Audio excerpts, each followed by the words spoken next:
Today we are going to talk about the episode that made breathing feel optional and shadows feel alive, Teen Wolf Season 1, Episode 5. You think you're just watching a supernatural drama, maybe a little growling here, a little glowing eyes there, and then bam, the tension tightens like a noose around your spine. This is the episode where fear isn't just in the claws of a werewolf, but in the silence between heartbeats. It's where trust crumbles, secrets unravel, and every flickering hallway light feels like it's about to reveal something unspeakable. Buckle in, because what you're about to see might just make you double-check your locks tonight. Welcome to MTV Series. If you're just joining us, please subscribe and don't forget to turn on notifications bell for more videos. So, how do we measure fear in Beacon Hills? Is it the sound of snarls in the woods, or the sight of someone you trust hiding something monstrous? Maybe it's both.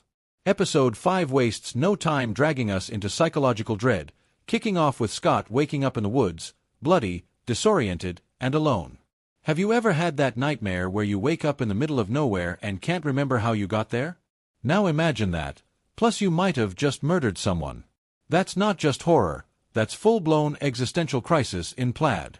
But things get even messier. We're thrown into the fallout of Scott's blackout episode. The fear here isn't just about creatures in the dark. It's internal, the fear of losing control, of becoming the very thing you swore you'd never be. Imagine discovering a bear trap with blood on it and your leg looks fine, but your soul?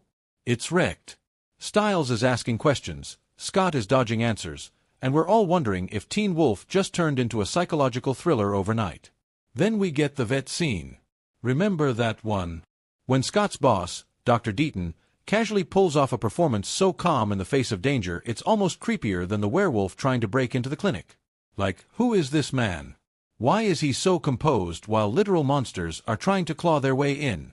It's the horror version of watching someone fold laundry while the house is on fire.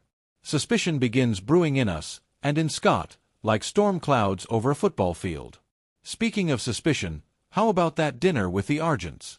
If awkward family meals were a sport, this would win gold. It's like Scott walked into a bear trap made of silverware and false niceties. Allison's dad stares him down like he's already picturing him mounted on the wall. The fear in that scene isn't loud, it's subtle. It's in the way Chris Argent offers Scott a piece of meat like he's feeding a stray wolf he plans to shoot later. And oh, the tension when he questions Scott's intentions with Allison. The only thing missing was a silver bullet-shaped dessert. Of course, we can't forget the locker room scene. You know the one.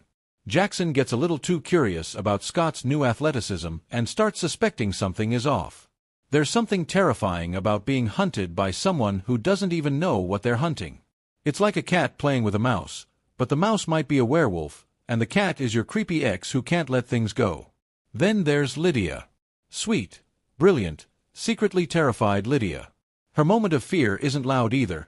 It's in her eyes, in the way she's realizing that the world around her is changing and she can't explain why. There's something especially scary about knowing something is wrong but having no proof. It's like screaming in a dream, but no sound comes out. And what about that final moment, the one that makes you grip your seat? The Alpha appears, in all its terrifying, towering glory. It's fast, silent, and intelligent, and it plays with Scott like a predator toying with prey. The camera angles, the music, the dim lighting, it all works together to make you want to scream, "Run," at your screen while knowing full well he won't get away that easy.